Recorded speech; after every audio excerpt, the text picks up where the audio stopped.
You've already made a great choice deciding to try intermittent fasting. Out of all the methods out there, this is hands down the easiest way to finally lose weight, control your cravings, boost your energy, and even improve your health markers like blood sugar and cholesterol. But here's the thing, if you don't do it the right way, you'll end up frustrated and quit just like I did the first time I tried intermittent fasting. There are a few things you need to watch out for so you can actually stick with it and see results. And I'll share the biggest mistakes I made so you don't have to make these yourself. I've done fasting myself and I've coached tons of clients through it as well. And when you do it the right way, it works amazing. The guys I work with, they drop fat from the love handles and the beer belly. Girls lose fat on their arms and of course their hips. You're gonna regain energy. You're gonna finally feel in control again when it comes to food because it somehow teaches you this discipline. You know, when you just have that eating window, you're not gonna obsess over food all day. And the best part, it's simple. It's one simple change. And I've broken it down into 5 clear steps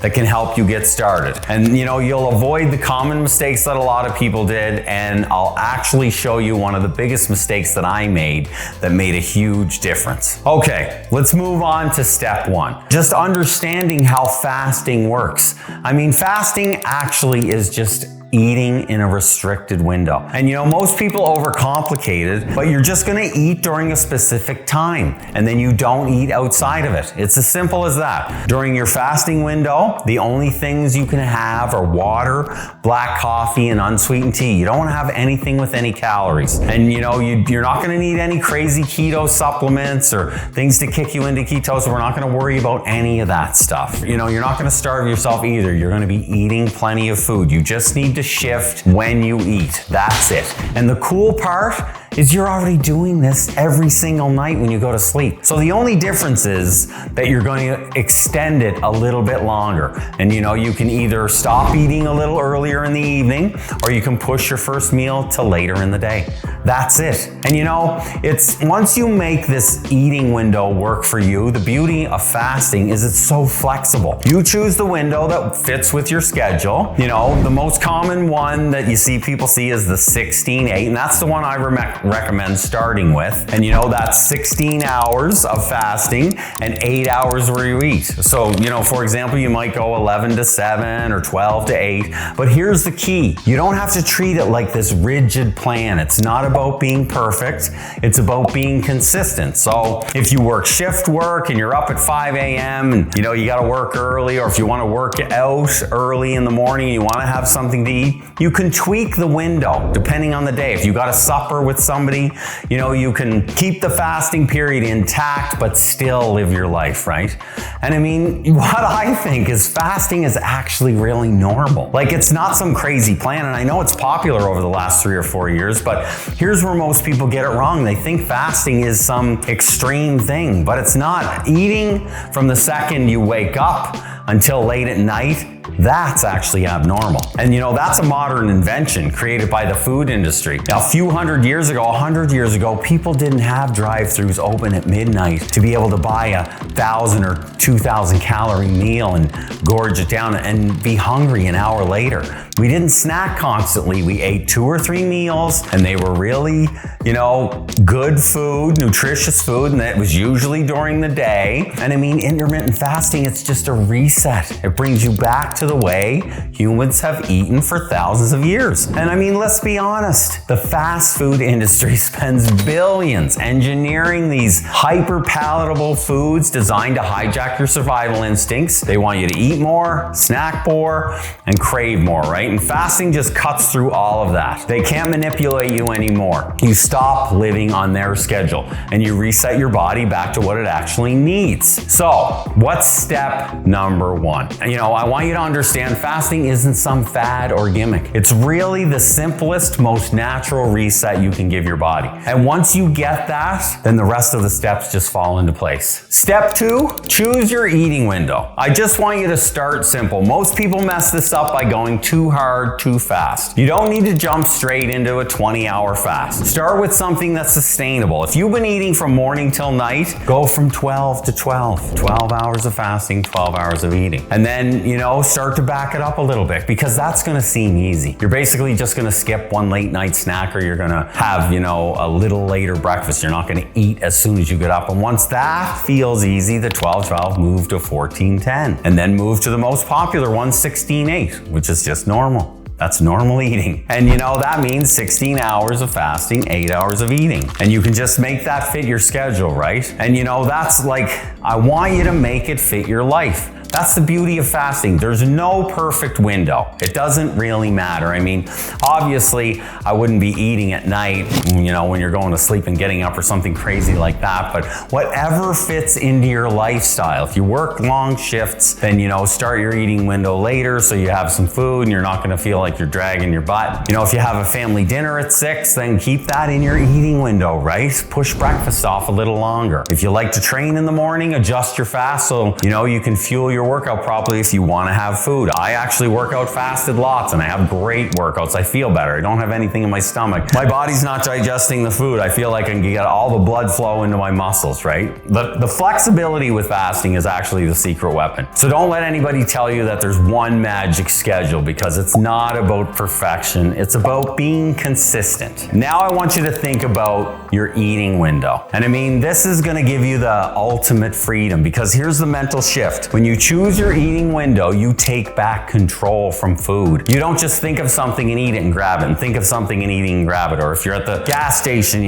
getting some gas, you go in to pay and then you're grabbing a chocolate bar, right? Like, these things are set up to keep us eating all day. You don't want to be grazing from sunrise to bedtime like most people do, right? That's how we've been conditioned. And that's why everything's such a mess. We're eating constantly, we're snacking all day, and we're just on this hunger cycle, eating these, processed carbs. And once you set the fasting window, it's a boundary, and it's going to give you freedom. It's not going to feel like restriction like you might think. And you're not going to be worried about food all day. You're not going to be, wondering where the next meal is, or if you have to grab this from, the snack store or Walmart, or as you're driving by all the fast food places, right? You're going to know when you eat, and it's going to become more normal. You're going to eat breakfast, lunch, and supper just within that eating window, right? And that simplicity makes fasting sustainable long term. So remember, step 2, super simple. Pick your window, make it work for your life. Once you got that locked in, the next thing that I'm going to show you is avoid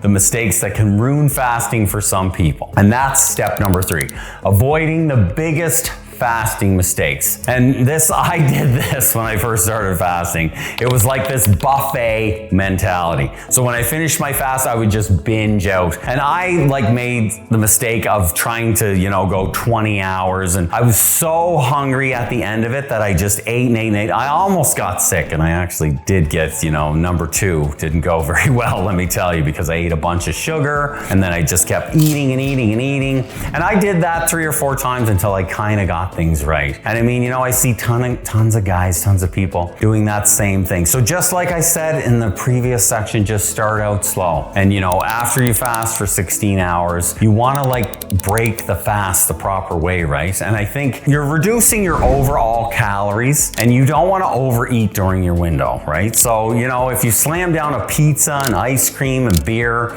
in your eating window, you've just erased all the benefits of that 16-hour fast. Because fasting, it doesn't override bad eating, right? Like I mentioned, you want to break the fast the right way. Another big mistake I see is how you break your fast. If, you're going to eat a pile of sugar or junk food or carbs and spike your insulin through the roof, and your hunger is going to go crazy, you're going to spend the rest of your eating window fighting these cravings. So what's the fix to that? Break your fast with protein and real food. Eggs, steak, chicken, fish, if you can get good stuff, Greek yogurt, foods that keep you full. They stabilize your blood sugar. And I mean, proteins are the absolute best for this. And a lot of people don't eat enough protein because they're eating all this processed food that is literally just carbs. And that one change alone, by eating a good protein meal after your fast, makes it so much easier, right? The other thing that I would say is a big problem, people overcomplicate the rules. They'll ask me a bunch of questions. Can I have this? Can I have that? You just got to keep it simple. If it has calories in it, you can't have it during your fasting window. That's why I always say coffee, tea, some electrolytes,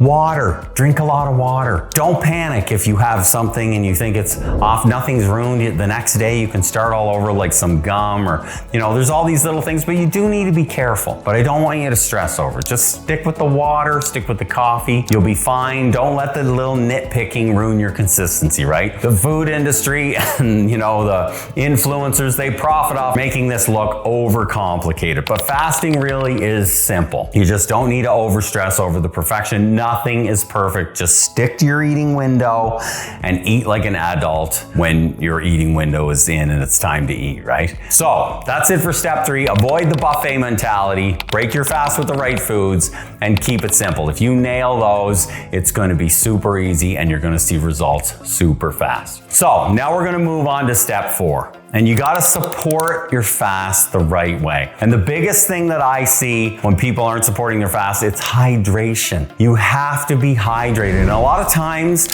when people think they're hungry, they're actually just thirsty and they're not hydrated because most of us don't drink enough water, right? So get your water in, have a coffee, it's gonna give you a little boost. You don't want any sugar. And you gotta remember, staying hydrated is gonna crush that hunger. If you're getting super hungry, slam a couple glasses of water, go do something. You're gonna forget all about it, right? Because a lot of times, when you thought you felt hungry before and say you were eating in an 18-hour window and, sleeping for 6 hours, you're really just thirsty. So the black coffee, the green teas, they're your best friends during the fast. They're gonna give you a little energy boost, they're gonna curb your appetite, and, they won't break your fast. And if you add in some electrolytes, if you're training hard or sweating a lot, just make sure that there's 0 calorie. Now, the other thing I like to say, you gotta stay busy and distracted. If you're sitting around thinking of food all day, hunger's gonna come in waves. And those waves are gonna feel like tsunamis if you're not doing anything but just watching TV and the chips are staring at you. But if you're walking and working, and this is the other thing where I think a lot of us fill our days with eating. And this is gonna free up some time to do some other things. So plan some other things out. Go for a walk with a friend, go see your mom. Do some of the things that you wanted to work on when you're fasting. And I mean, this is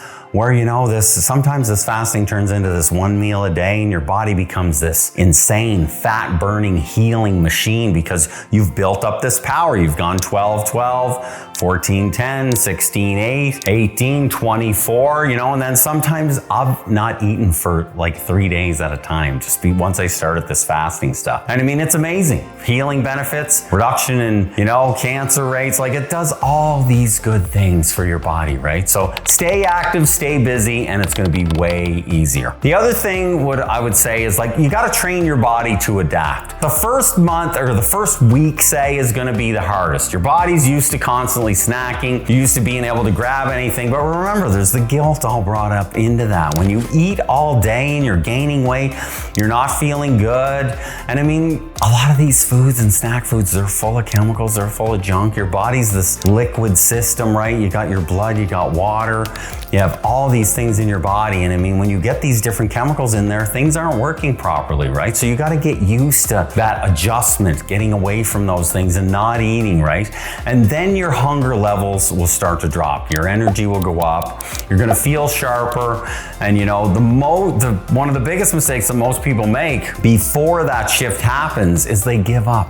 And they say fasting doesn't work for me after a couple of days. And that's like quitting the gym after 1 or 2 workouts, right? You gotta stick it out. Your body will adapt. And that's actually moving back to normal. And it gets easier the longer you're doing it. It's just gonna become normal. And you're not gonna be eating from morning, noon, or night, right? Step 4, it's about making fasting work with you instead of against you. Stay hydrated, stay busy, and give your body time to adapt.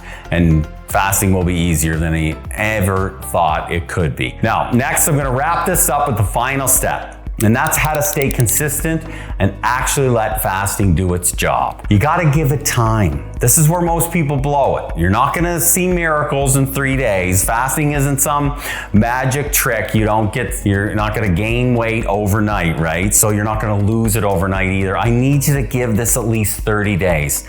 And that's when you're gonna start to notice real benefits. Your belly fat's gonna shrink, your energy's gonna come back, your cravings are gonna disappear. And if you quit after a week, you're never gonna see all the benefits, right? So focus on sustainability, consistency, consistency and not perfection. And you know, you don't have to eat the exact 16-8 window every day. Sometimes it's 15 hours, sometimes it's 17, sometimes things get blown out. Who cares? Long as if you're consistent, if you do it for, you know, 25, 26, 27, maybe you have a couple of days each month where things get a little crazy. Hey, I get it. I got kids, I got a wife, I got work, friends, travel, parents, in-laws, like life can be busy. And you know, you want to think fasting isn't this diet where you have to have all these foods or measure all your things. And because I mean, diets, a lot of them are built on restriction and there's guilt built into them if you eat this or that. But fasting, it's more like a system and it simplifies everything and it gives you control and it works in a way that your body is meant to function, right? And I mean, you got to think about that. The bigger picture. The real power of fasting isn't just the fat loss, that's just one of the side effects. The long-term health benefits are way better than just losing fat. You're gonna have better insulin sensitivity. I mean, that's diabetes. Half the planet has that now. Or pre-diabetes, kids are getting it. And this one thing alone fixes that. Lower inflammation, more focus. You're gonna clear the fog in your brain. You're not polluting it with all these crappy chemicals and carbs that we just eat all day, the snack bars and everything. You gotta remember, people aren't making meals all day when they're eating. They're grabbing garbage and junk, right? So, you know, your focus is gonna be better when all these things are pulled out. You're gonna start to think of your health differently. You're gonna sleep better. I haven't even mentioned anything about the anti-aging effects, and there's a whole bunch of them too. But here's the kicker. You only get those benefits if you stick with it. And you know, a lot of people quit right before the breakthrough. So don't be that guy. I want you to stay consistent, and fasting won't change just your body, but it's gonna change your entire lifestyle. So that's it. Stay consistent, let the fasting work. You don't need another crash diet. You don't need another system that works, you know, for real life. And intermittent fasting is exactly that. It's a system that you can, one change that you can make into your life. You don't have to worry about any of the food. But if you're gonna, you know, do this, comment down in the section, fasting, you know, and listen, if you want a blueprint that combines all of this with a training program and nutrition that's built specifically for you, comment fasting down in the comments or send me an email. I got my email into the description. I love helping people. And I want you to remember, guys, I always say, every passing minute is another chance to turn it all around. It's never too late. I'll see you in the next one.